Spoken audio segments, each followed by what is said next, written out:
majina mimi naitwa Yofes Yobiri Okwepa. Mimi ni msaliwa wa Nyamache.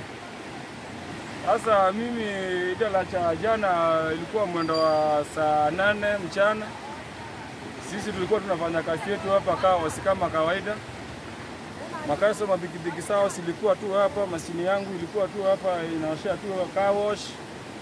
Nasukia tu maji mingi kutoka tu na upande wa juu ilekea chini. Mashini yangu ilikuwa hapa, sasa nikashindwa tu nitaokoa tu mashini ama mimi mwenyewe nichiokoe. Hii Daraja imeshinda tu hapa, watu wetu wameshinda tu wakiumia tu hapa, watu wamekufa tu hapa kwa hii Daraja. Serikali tumeshinda tu tukiomba serikali tusaidie tu hapa, hii Daraja ikapate tu kutengenezwa. Tumewekwa hadi kwa saa hii sasa. Mashule ndio hii ngambo hii. Daktari hospitali kwa ngambo hii.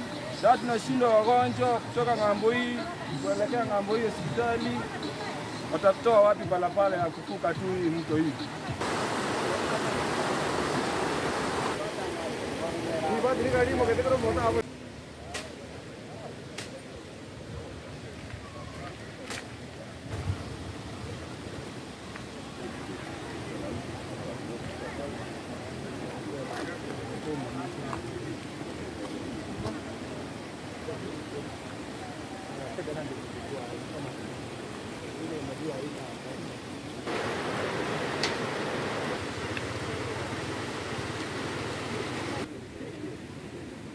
Yeah, this bridge,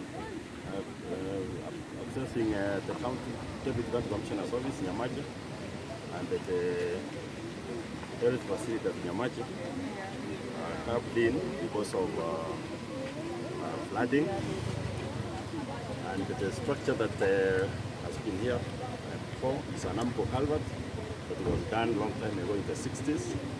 So over time it has worn out, and that was the reason why it gave in. So what we are doing is we have assessed the damage. We are now working on a cost estimate, which we will transmit to our headquarters so that we can get emergency funds to do another structure. This time round, we will do a box culvert, which has more capacity and which is more durable because it's concrete and reinforcement.